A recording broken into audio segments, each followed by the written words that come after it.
Wahidah itu gaib. Gaib itu kalau digali kekuatannya akan punya kekuatan yang luar biasa. Manusia semua dalam hatinya gaibnya. Baik hatinya gaib, punya kekuatan gaib. Maka apabila kita punya kekuatan gaib luar biasa, kita doakan saudara kita, dibukalah hatinya oleh Allah, dia akan baik. Bahkan kalau perlu kita memanggil, wahai fulan, datanglah. Ini amal maidiyah, saya kepada Allah. Allah akan membuat orang itu datang pada Anda dengan segala macam cara, dan Anda bisa menyiarkan. Bahasa wong Jawa, nyeluk wong, diceluk. Diceluk kan, di toko-toko itu diceluk. Digolek sing gak iso nyuwun golek dukun, pembeli datang dan sebagainya. Inilah kita gali dengan mempeng dipuasani, kalau malam tidak tidur, insya Allah nanti. Sahabat mana yang dipempeng? Apa bab rezeki, apa bab keamanan, apa bab penyiaran, sampai oleh Allah dibuka asornya, metu mandine. Ini saya anjurkan semua pengamal panitia. Kita di pengamal sekian tahun, tapi tidak. Maka ketika ketemu temannya, ini terasa, aura gaibnya mesti harus terasa. Para hadirat inilah, mari kita tidak sekedar jadi pengamal panitia, tapi bisa merasakan. Seperti kalau tadi saya bicarakan itu Ryo Kiyoshi, coba kekuatan gaibnya luar biasa. Di Antv ya, ikut. Dia punya kekuatan gaib yang luar biasa.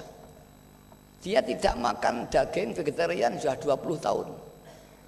Ini Kiyoshi. Pak Jokowi ini poso. Nabi Dawud sudah 15 tahun dia pernyataannya. Nah, Pak Jokowi itu puasa Nabi Dawud. Satu hari puasa, satu hari tidak. Juga poso Senin Kemis. Beliau adalah sudah 15 tahun. Beliau ahli riyadhah. Dia maafnya kalau nambani bocah nangis, napisu bisa. Wong ndeleming kesurupan, Pak Jokowi biasa itu nambani. Ketika masih di Solo. Kalau sekarang di presiden ya protokoler kebersihan yang sangat ketat sudah. Dulu biasa. Ada ibu-ibu bawa anaknya masuk yang Kota Madya. Pak Wali, anak saya sakit. Oleh Jokowi disuwuk. Pak Wali, anak saya ini begini-begini. Itu biasa. Di Pak Jokowi juga ahli riyadhah. Tokoh-tokoh ahli riyadhah. Semua ini insya Allah.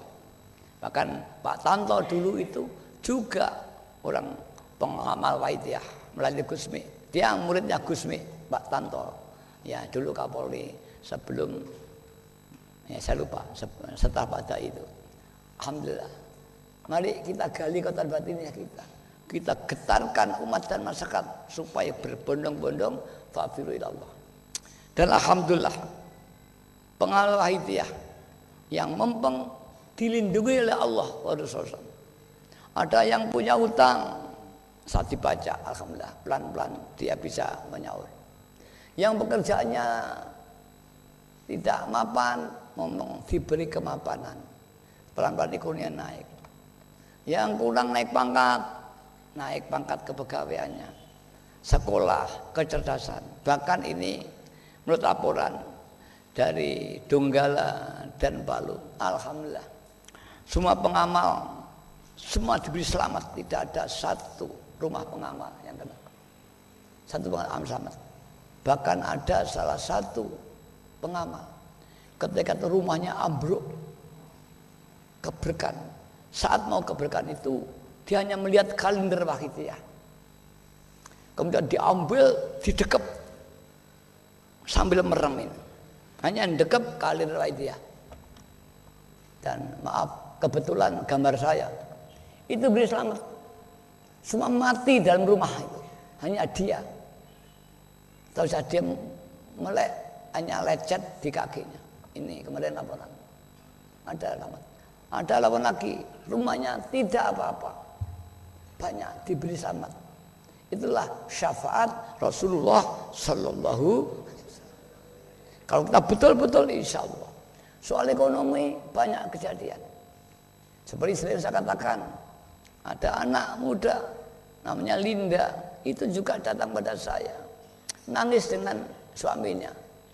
Dalam keadaan hamil dan hujan lagi. Maghrib. Hanya duduk di muka pintu saya sambil menangis.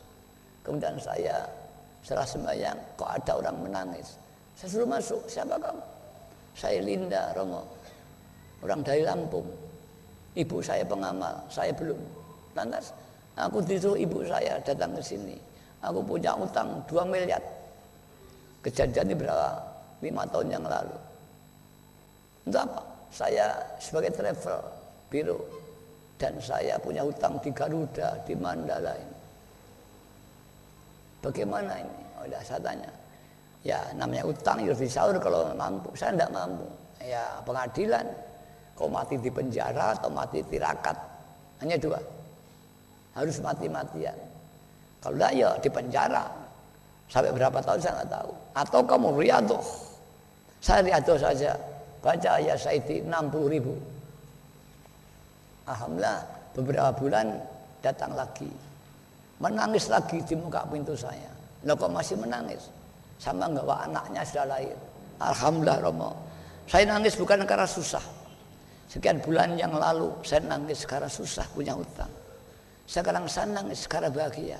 Semua utang saya sudah kembali dan saya kaya hari ini. Nah, kemudian saya berkata, wahai Linda, hati-hati. Miskin itu bisa melambangkan kamu. Enggak kau menangis kepada Allah karena kau miskin. Tapi khawatir kekayaanmu itu nanti menjerumuskan kamu. Ya mudah-mudahan ini tidak terjadi. Setelah beberapa 1 atau 2 tahun, betul orang kaya ini. Ketika saya ke Bekasi pengajian, tolong cari Linda. Teman-teman laporan, Linda tidak ada ya. Kemana? Sudah berantakan ini. Ketika dia kaya, suaminya kaya, istrinya kaya, tidak kuat cobaan. Sang suami tergoda wanita lain. Sang istri tergoda pria lain. Akhirnya cerai dan malapetaka.